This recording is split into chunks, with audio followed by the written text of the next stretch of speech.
Oy.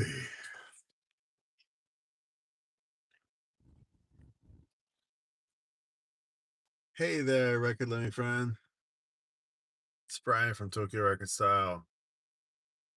It's the heart of Saturday night, and I am just headed back home after an enormous day of record shopping. Oh my gosh, a lot of record shopping today.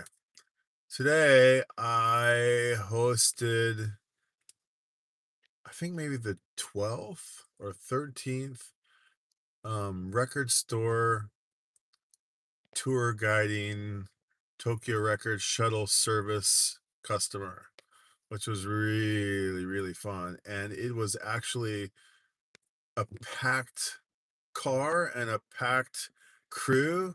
It was 5 people. It was whoa, okay. It was a family of 5. And I took them from 8 a.m.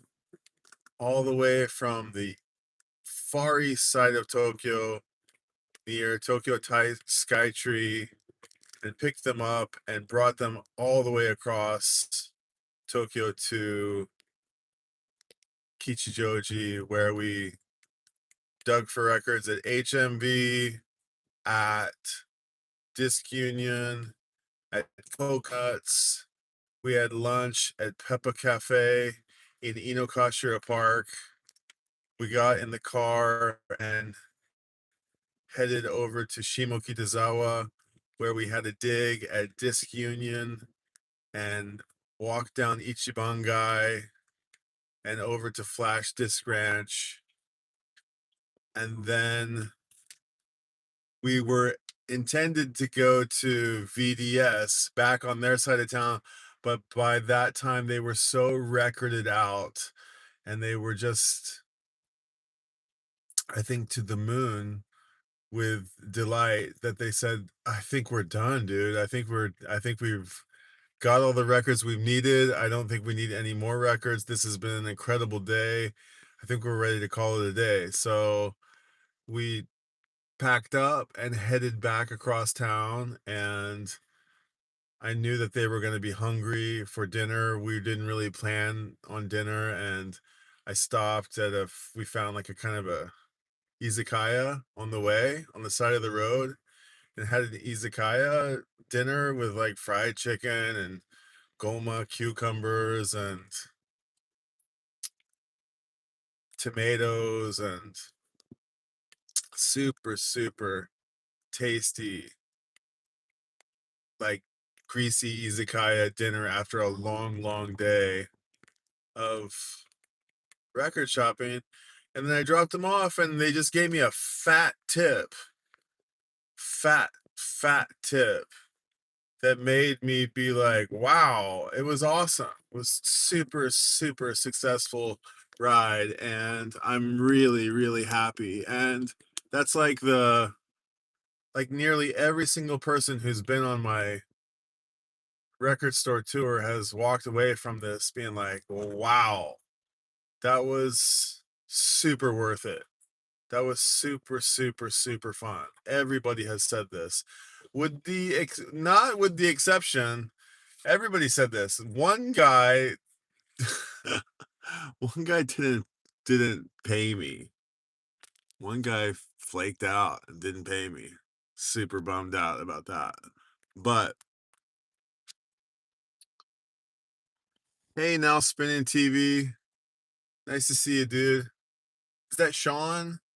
Are you now spinning TV? So I'm headed back home, and I just thought I would decompress with you, and you can come and enjoy a little bit of Tokyo with me. And yeah, just heading back with no navigation. So I'm not even totally sure that I can navigate my way from this far away from my town to the place, but I think I can. I'm like on the far, far east side of town. So we'll go over to Kudanshita area and hey, I'm one of us. I had a great day. Thanks for saying so. I'm one of us. Yeah, it was pretty epic. We actually had two teenage boys who were both 14 who were really into record collecting and also into hi-fi stuff, hi-fi gear. We had a mom and a dad, and then we had a little sister. And the little sister really took to me, and that's my audience. My audience is like a 9-year-olds. I can entertain 9-year-olds all day long, and they are super interested in me, and I'm like a Pied Piper with a 9-year-old crowd. I do very, very well with a 9-year-old. We speak the same we speak the same language and have the same level of humor, and yeah, appreciate a good fart joke, you know? So really, really pleased. Really, really pleased. And I think what's interesting is like the people keep seeing me and they know what's going on. The record store owners, they see me and they're like, "Oh, he's bringing more people around. Oh, he's on this tour again." And even they said in one record store, they said, "Oh," they said to my client, "He's a good guy for you to be hanging around with. He's a good guy to come around." So that was when I heard that afterwards, I was very, very touched to hear that. And what did I bought some records. What did I buy? You know, it's like part of the deal is the clients don't really want to shop for records by themselves. You know, it's kind of this time because there was five of them. It meant that nobody was buying records by themselves, but you know, I had to kind of play along a little bit and buy some records. And I got a couple of things. God, I can't even remember what I got. I got a Lou Reed record that I didn't have, a later one. And oh, I got the Pavement CD. I got the Crooked Rain, like deluxe CD set, which I'm very happy about. And I'm just driving here through central Tokyo. Looks like it's maybe gonna rain. I'm rolling up on the Marunouchi. I can see the buildings in the distance that have hats, so they say. And so I go pick these guys up, and yeah, they're totally intimidated. Not totally, but they're just like, you know, they're getting together with a stranger, and it's like what to expect. They don't really know. But I'm just trying to ease all their troubles, all their worries, and I have an itinerary. Sadly, my uh, printer ran out of ink, but it's the Tokyo Record Style Private Record and Cultural Experience. And I had this family today, and here's the contact and the meeting point and the pickup and the phone numbers and stuff. And it starts with the morning, and it's Tokyo Orientation Drive, and it's a pickup at the hotel.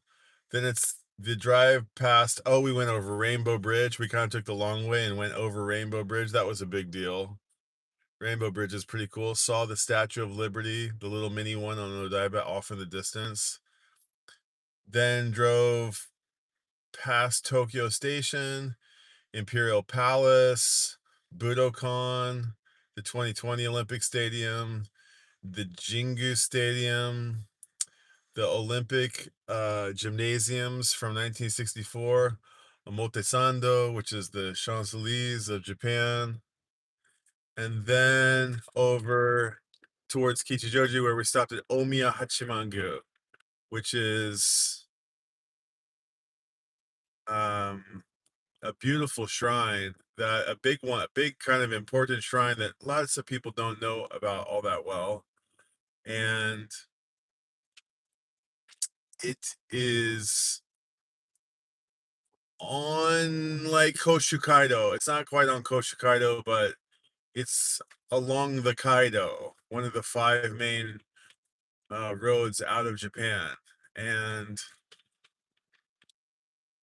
very cool place. And they said they had like sort of touched a shrine, but they didn't really know exactly what all the meanings were and how you did the prayer and, you know, what the various things were all about. So I kind of walked them through all of that and told them this is where the bonsai trees usually are, and this is where the theater, this is where the rakugo happens, and the no theater, and over here is where we get the fortunes and the omamortis, and here's how you pray.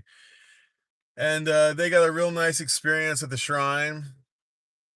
And then little sister was kind of like needing a recharge before we even really got going, so we had a big 7-Eleven stop, which was fun. I packed the car filled with like cocky peas and country moms, and Pretz, and water bottles, and colas, and coffees, and all kinds of stuff, sort of Uber style. So there were refreshments that they can just get at any time. And yeah, everybody was just like super stoked, super stoked. And they bought tons of records. So yeah, I'm offering this service. And I've been, like I said, this is my maybe 13th client since I started this less than a year ago. And it's going really well and it's really fun. And I think it's a really great value. I actually think it's a really good value. I'm kind of proud of the service. And I think for the right person and the right situation, it's a great it's a great service, great product. And what it comes with is like a curated itinerary for, you know, based on what they tell me that they want to do, what kind of music that they're into, what kind of records, where they've been already, maybe. And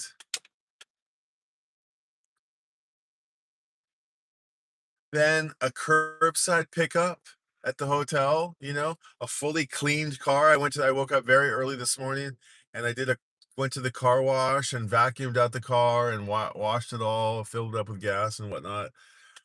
I had a very early start on the day. And, you know, they get some competence, I think, I hope. This crew that I was working with today, they're from like the Disney family of team. They're from like Disney World, not Disney World, but they're the world of Disney. And they are in technology and all kinds of interesting stuff, but um, they know very well about Disney adventures or these kinds of tour experiences for Disney folk who are going to Disney and doing all kinds of exciting, you know, tours and adventures. And I think really probably pretty custom and maybe expensive stuff. Okay, we're coming up here on the Imperial Palace. Might not be able to see it all that well, but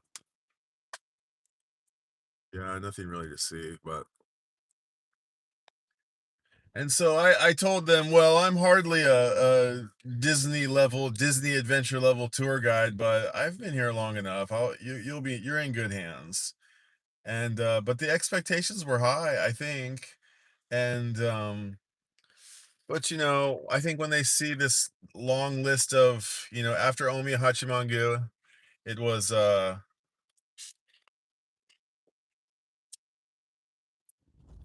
Kichijoji Record Crawl, HMB Kichijoji at Kopis, Disc Union Kichijoji at Parco, rare records, small but near coconuts. Oh, book offs. We went to a couple of book offs and audio hard offs, and then Peppa lunch at Inokashira Park. And then the afternoon we went over to Shimokitazawa. And once they see like, okay, well, whatever, we'll just take it easy. We'll cruise along. And they're asking, how does the is the emperor this kind of way, or when does the school year start, or how does how are things different, and how is grocery shopping, and is there anything you miss from home? And um I got to like share a little bit of just context, give them a little bit of context. This wasn't their first time to Japan. They've been here and they were very already acclimated, and I think actually they've been coming here for quite a long time, at least mom and dad have. And so they knew it well, and but I think even so, and not to boast or anything, but I think it was like a great opportunity to experience it through a native speakers. That could be an interesting selling point, maybe, like native guide. I never even thought about it, but maybe that's something that appeals to people coming. Maybe it's more comfortable to go tour the city with a person of your own culture than it is to go with somebody from that place. That seems a bit weird. But that could be true. I um wonder if that's true. I certainly would like to go on some tours with a Japanese guide so that I could know a bit more about what Japanese guides are explaining and exploring with their clients. But I don't have any training to do this. I just have a lot of experience in the city. And but God, that went off without a hitch. That went off so well. And yeah, where was I? Lost my train of thought. Hey there, Jonas. Nice to see you. Breakfast King of Lil. Hey, dude. Big boxing night in Tokyo? Is that right? Is there a big boxing night? OJC's nice to see you, dude. Nice to see you guys. Yeah, I was not online one bit today. I was just busy, busy, busy, busy with my tour guiding service. And so in addition to like getting a custom made plan that exactly matches their needs, and something that's kind of cool that I'm working on with that is that through the process of hosting 13 guests, or whatever it is, 12, 13, 14 guests, is that I have 13 itineraries, 13 different itineraries. But between the 13 itineraries, I have like I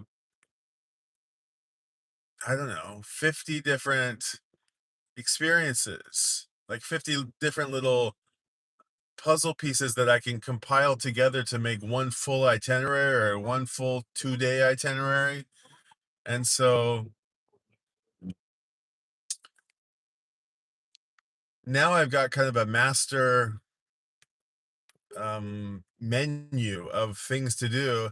And all I really need to do to create a specific itinerary is to hodgepodge together the various templates, the various widgets, the various offerings, from the menu, and I can put together a really nice itinerary. And I can tell every time I do one of these, it's going to get better and easier, and I learn more, and it's pretty fun. I really, really like it. I really like showing the city off. It's very, very easy to show the city off. Very easy. And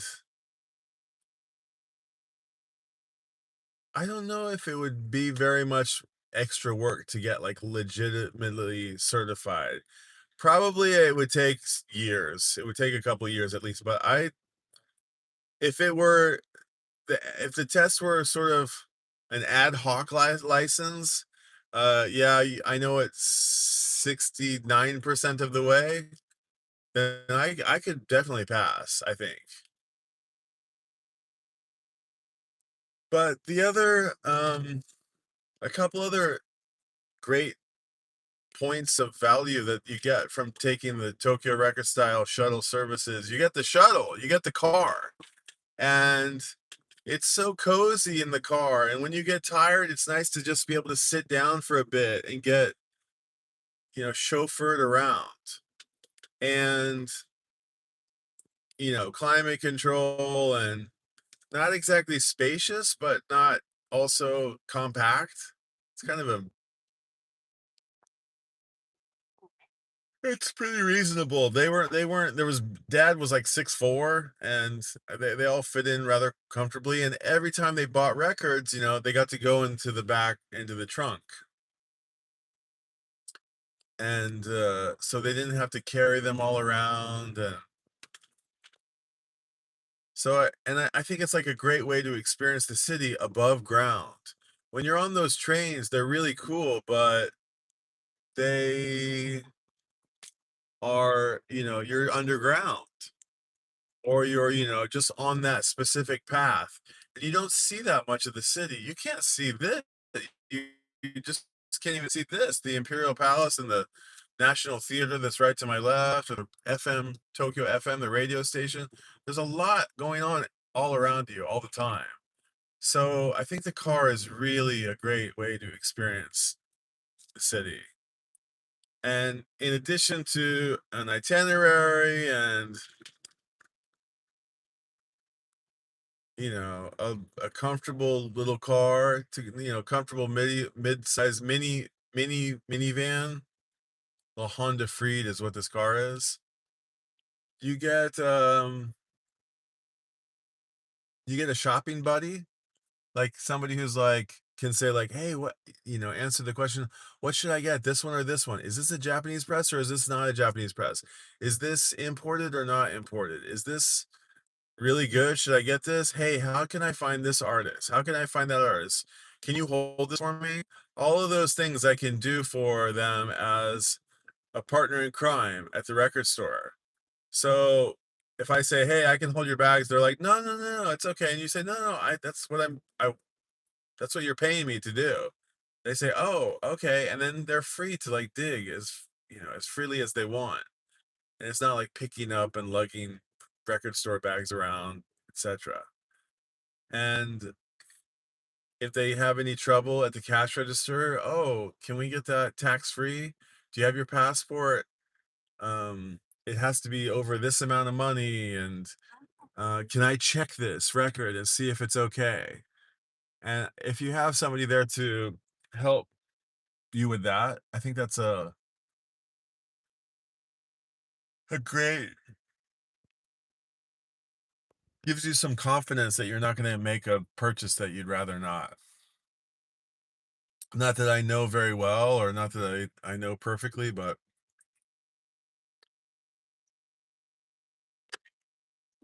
that's another added sort of bonus that you get. Another thing that you get is you guys finish your meal and I'll go grab the car and I'll come pick you up. So you get some, you don't have to like struggle through the busy street or through the hot summer sun, or, you get some curbside attention, some luxury curbside attention. And then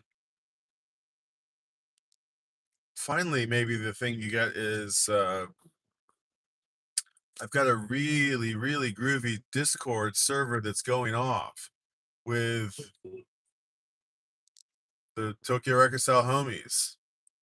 And there's about, I don't know how many, there's about 20 people on this Discord, and it's active every day, and I can't even keep up with the conversations. But it's a really cool crew of people who are very engaged. And this Discord is not going to seat whatsoever. It's very active, and every new acquisition or every new like loose idea. They all have channels to go into on the server, and people keep adding to them all day, every day. And so anybody who comes on the Tokyo Record Style shuttle service gets access to that, which is kind of cool. And I don't think you can really appreciate the value of that until you get involved. Hey, Gary Harris, nice to see you. Went to see a band. Nice to see you, Gary Harris. Breakfast King Loyal. I went to see a band. Oh shoot. Okay, let me get to the next slide. You went to see a band last night. Who'd you see? Breakfast King Loyal. Thanks for being here. Who'd you go see? No, I don't want to be in this lane. I want to be in the next one.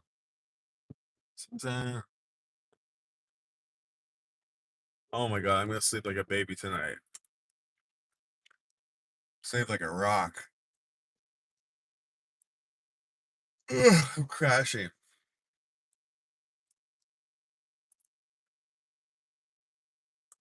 Good to see you. Yeah, okay.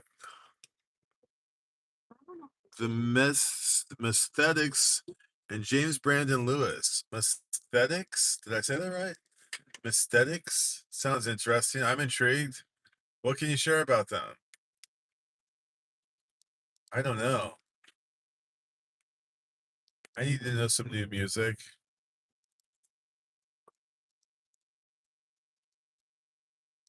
Ugh. So what am I gonna do tomorrow? What's happening in YouTube world tomorrow? Fish is playing their final night? Friday, Saturday. I think it might be their final night of the Sphere. They've got Fish is hosting 9 shows at the Sphere 3 weekends in a row, like Friday, Saturday, Sunday, or Thursday, Friday, Saturday. Eh, yeah,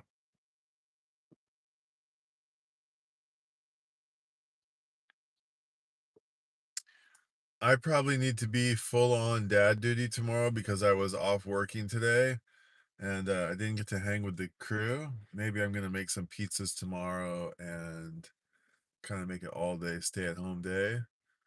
But if the kids are out doing their own thing and the house is chill and there's nothing to do, I'll either get caught up on some stuff or maybe I can go out and visit a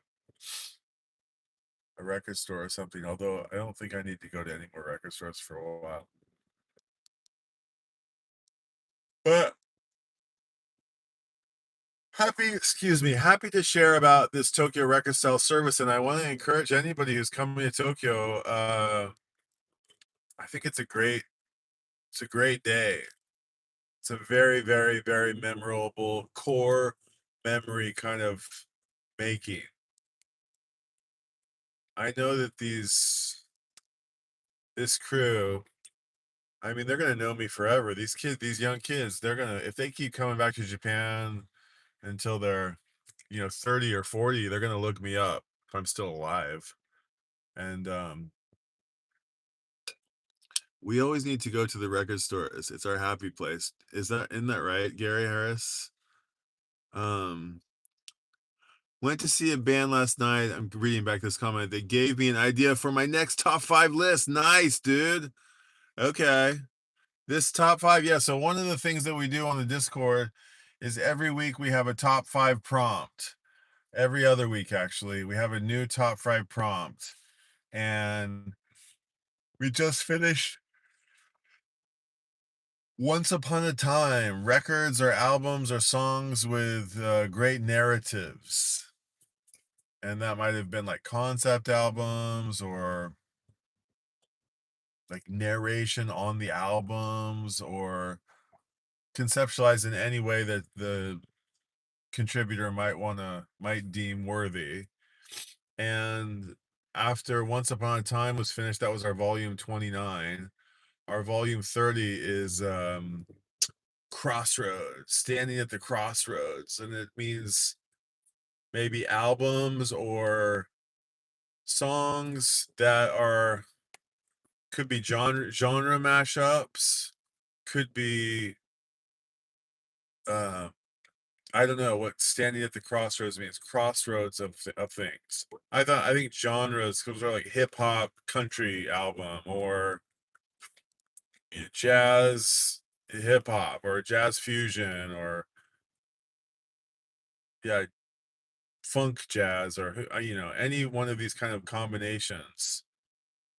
What would you put for 5 records toward forward for that prompt? So we're working on that, and the records that everybody's going to put forth for that prompt are basically due tomorrow, and then we have 1 week to listen to all of them, and then the next prompt will start. Oh, going under a tunnel.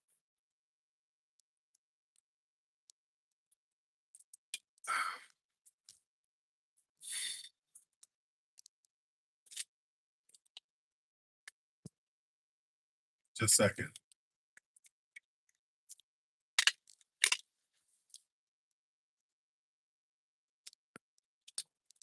Oh my goodness.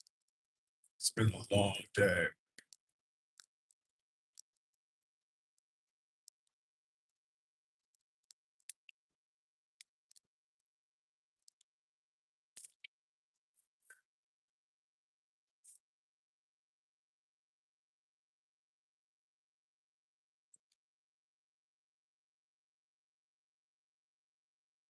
I don't know how bad the connectivity is inside that tunnel, but I think it gets choppy every time I drive through there. Okay, I navigated my way across Tokyo with no map. Not impossibly hard, but when you're way over there on the east side, you can kind of get turned around and somehow end up going like, how did I get turned around? What happened? I thought I was going south, and suddenly I'm going north. But this time I made it across Tokyo. Oh god, I don't know if this was such a great idea. I really just wanted to have like little decompress, but maybe I should just go concentrate on the road. Let me see here.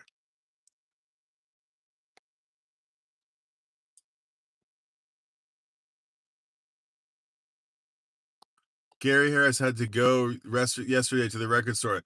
It was kind of a stressful week. I need to go to my happy place. Yeah, man, I can relate. Crossroads could also be the thin part of the world where supernatural creatures get through. Crossroads, I love it. It's like the river Styx. Very interesting idea, Breakfast King Loyal. I love that.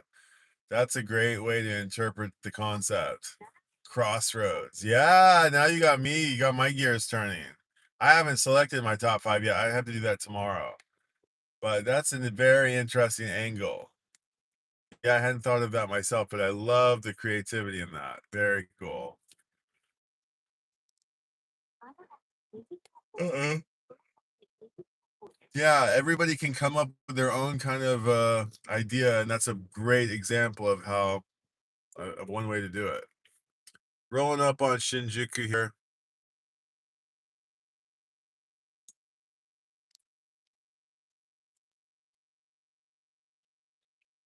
They say this is the busiest station in the whole world. The station's on both sides of the street here. Looks like there was some. Oh, I saw a horrible motorcycle crash tonight. Super bummer. A big scooter had a crash. I saw that on my way home.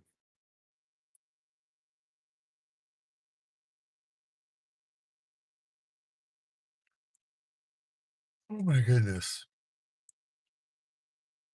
How are you guys? What's going on? Eddie Perez, nice to see you, dude. Good to see you pop up. Shane Rocky 7. Hey, hey. Hope you're well. Hope you're well too, Shane. Just kind of cruising home, blowing off the last of my energy today.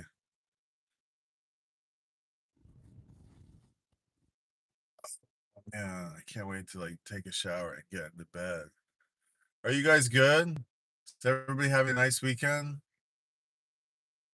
You guys have any plans? Any exciting plans. This weekend, I'm taking a record store tour guide client. I call it the Tokyo Record Shuttle service. I just wrapped it up. And tomorrow I'm free. Next weekend, I think I have a wedding. This is all just sort of like moonlighting, but I have a wedding and yeah, that gets real busy editing. That takes like days of editing. And then I have two other record store day folks, or excuse me, Tokyo Record Shuttle folks queued up in the queue. I have a feeling it might be a busy summer. Could be a very busy summer. And thank you to Shannon, and thank you to Jeremy. I think is his name.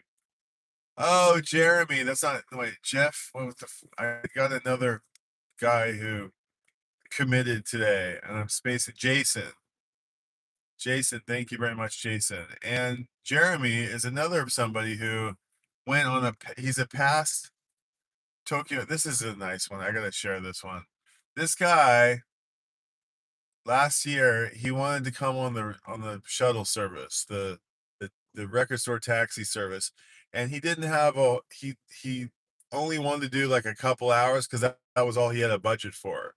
And I kind of have I'm flexible on the fee and flexible on the time.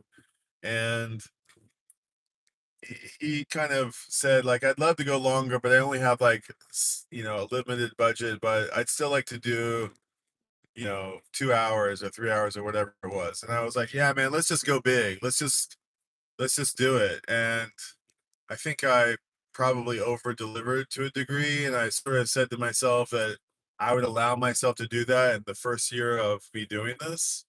And so I'm at year one right now, actually coming up here very soon. And he bought a bunch of records, and he was going back to New Zealand where he came from. And he said, hey, I know that you really gave me a great service, and i'm I'm sorry that I couldn't pony up more. And I appreciate, though, you gave me the half day service, even though I really only had a couple hours to spend or something like that. I took him around, and he mailed me like a week later and said like, hey, I have a special offer I want to offer you. I've got 2 free passes to New Zealand. I got 2 free plane tickets to New Zealand, and I would like to offer them to you as like a bonus for helping me out. I was like, oh man, because the guy, he works in the airline industry. I was like, oh my God, dude, that's so nice. Thank you so much. And he said, yeah, if you and your family want to come, I can only offer you 2, but if you want to wait another year, there's the possibility that I can offer you 4. And I was like, man, amazing. Thank you so much. But I don't know if I was good. Sorry, I don't know if I could ever have taken him up on it. I mean, I would have loved to, but the kids are so busy right now, and I don't know. Maybe it would be nice, a summer trip to New Zealand. It sounds wonderful, actually. But I need to get to the States, and it's New Zealand would be high on the list, but getting home to my family is also high on my list. So even though he offered me this very generous free flights to New Zealand, I would still have to like pony up for accommodation and food and all that. By the time it was said and done, while it was a very, very, very, very enormous discount, it would have ended up costing me money rather than, you know, not. So I couldn't really commit to it right now. And he had said, like, if you want to do it next year, then that's okay too. Just keep in touch with me. But I want to offer this to you. And I was like, oh, that's real nice. Thank you, man. And then this week he messaged me and said, like, after months have passed, after like 6 months have passed, and he said, "Hey man, how's it going? Long time no see." And I'm not that long because I'm talking to him on YouTube and whatnot. And he said, "I have a little bit of news. You remember how I offered you those passes last year?" And I said, "Yeah." And he said, "Well, I want to go to World Cup with my son in LA or something like this, and I don't know if I can. I kind of want to use one. If you're not going to use one of those buddy passes, then they don't put those. They don't fall over into the next year. And if it's okay with you, I'd like to give one of the buddy passes that I offered to you to my son, and then when I have the opportunity to offer you another one, I will." I was like, "Man, why are you calling me and asking me permission to, use the tickets that you offered me?" It was just incredibly kind. It was incredibly nice. It was incredibly thoughtful. That he was like, I want to go to America with my son, but I already offered Brian from Tokyo Record Style, 2 free plane tickets to New Zealand, and now I might have to, if he doesn't take them, I want to give them to my son. So is it okay if I take my own tickets? It's like, yeah, of course, dude. Take your kid to World Cup, of course. I'm so happy for you. Amazing. Let's go together. I'll go. Let's go. But I'm really happy he's gonna make a family trip to New Zealand, or from New Zealand to California, I think it was, for maybe Italy versus America, I think. Oh my goodness. Okay, red light. I can answer a question, maybe. Oh my goodness.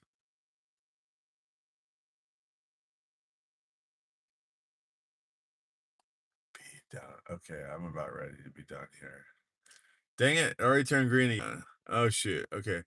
How did you end up in Tokyo? Says Shane Rocky. Grown Man Record Night misses you. Oh man, thank you so much. So far, no exciting plans for Eddie Perez. Um, I've told the story of me getting to Tokyo many times, so forgive me if you've heard it before, but the story starts with me living in Boulder, Colorado. I'm originally from Tulsa, Oklahoma, but I lived in Boulder, Colorado for 10 years, or maybe 9 years. And I went to school there at CU. And because Boulder is right on the Front Range. Boulder is beautiful because to the east of Boulder, it's flat green farmlands basically, and to the west of Boulder is the Flatiron Mountains and eventually the Continental Divide of the Rocky Mountains. Rocky Mountain National Park is not so far, and it's a wonderful place, very wonderful place. And the Flatirons are these sort of geological formations that look like kind of like enormous, like Godzilla spines or like Stegosaurus, back plates. It's these beautiful um, strata of Earth that was sedimentary rock, layers and layers and layers of sediments, like the Grand Canyon, layers and layers of sediments weathered and worn over millions of years that eventually were pushed up by plate tectonics. And so they're no longer horizontal, they're like vertical, and it's really, really impressive. So the fact that it's on the Front Range makes it not completely unlike the Front Range of other ranges around the world. And there are quite a lot of Nepalese people living in Boulder, and I got to be friendly with the Nepalese crew.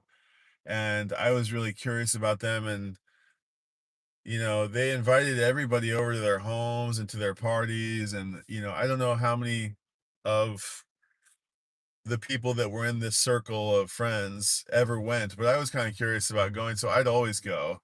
And these guys were crazy when you got to their homes and got to talk to them and learned about them. They were really, really funny characters, my Nepalese friends. And they told me for years and years and years, you gotta come to Nepal, you gotta come to Nepal. And I said, yeah, I know I gotta go to Nepal someday. And eventually that someday came, and I planned this trip to Nepal, and my neighbor was like, "You're crazy. You're gonna go to Nepal? You're gonna fly 20 hours to Nepal just to go do goof off and then get on a plane and come 20 hours back? You can't do that. I won't let you. You need to be a backpacker. You need to look up backpacker and the backpacker way and Southeast Asia on a shoestring budget. You need to read that book." Okay, so I started thinking about extending this idea of going to Nepal to maybe also going to Thailand, and maybe also going to Singapore, and also maybe Malaysia, maybe also Indonesia, maybe also China. And so maybe going to Hong Kong. I went to all these places, and I went to India, and I what started out as like a 6 week long trip, or even maybe even like a 3 week trip, turned into a 6 week trip, turned into a 3 month trip, turned into a 3 year trip, and next thing I know, I'm married with kids, and have a house, and have a you know tuition and car payment and mortgage and all this kind of stuff. Not really, but kind of. And I did come to Japan, and so I went to go like basically sort this ticket out, this airfare. And when I went to go sort it out, they were like, "Oh, you're going to all these places in Asia. Why aren't you going to Japan?" I said, "Well, Japan's like hella expensive, right?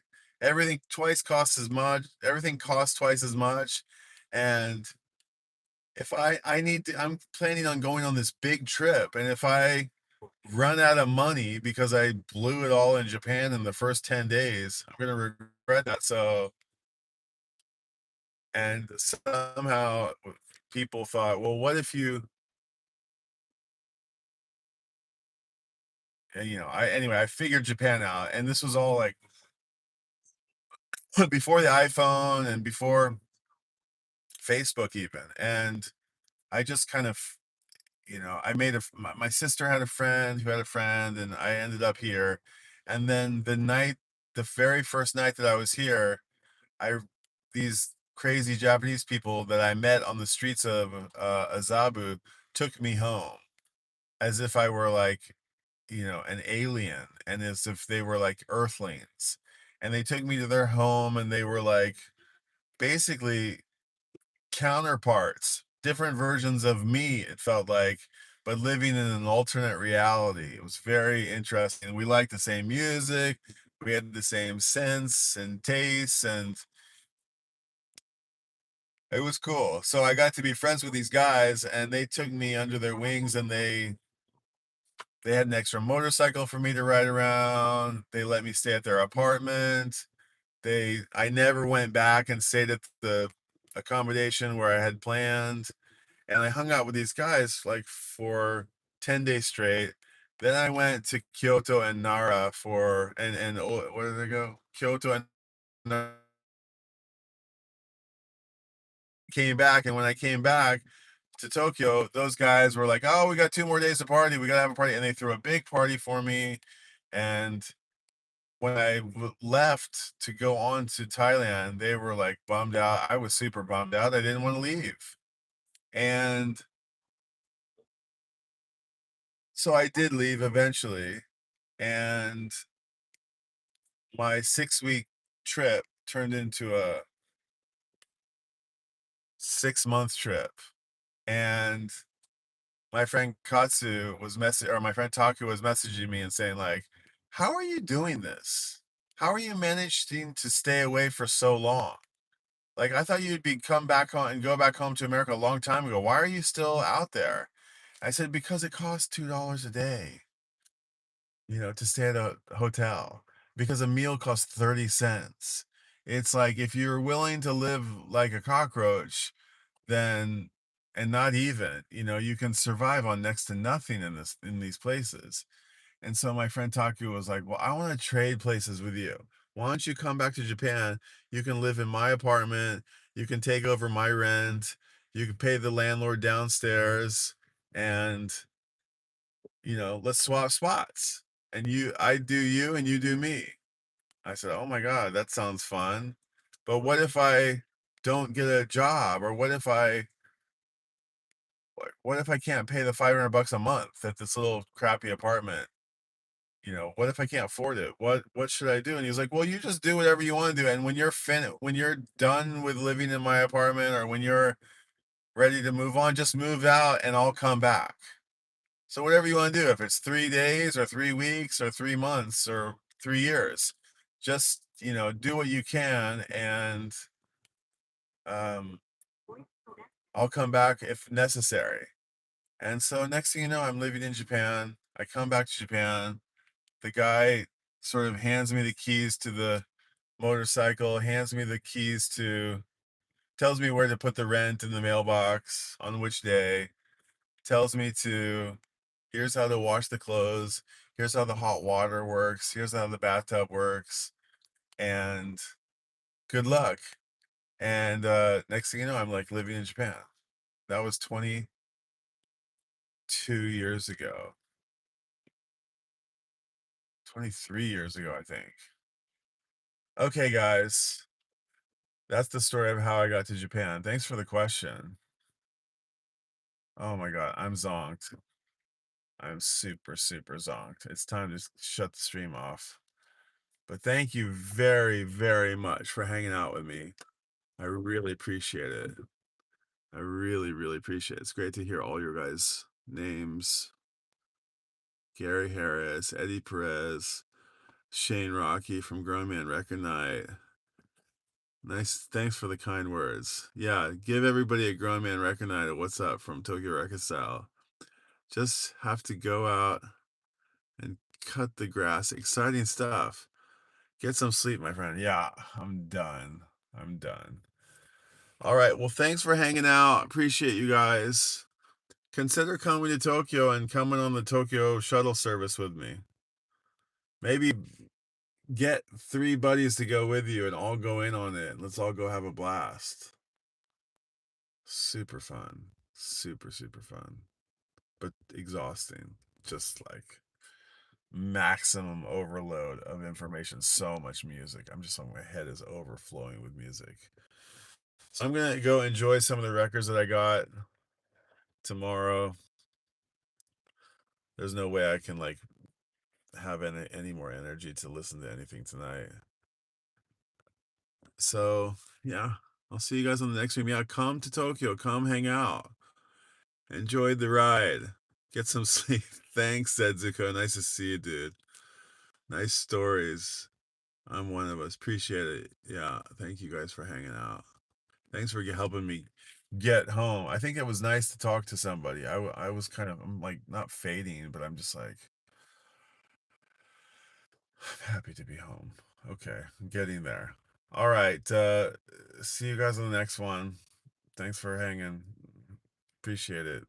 Bye.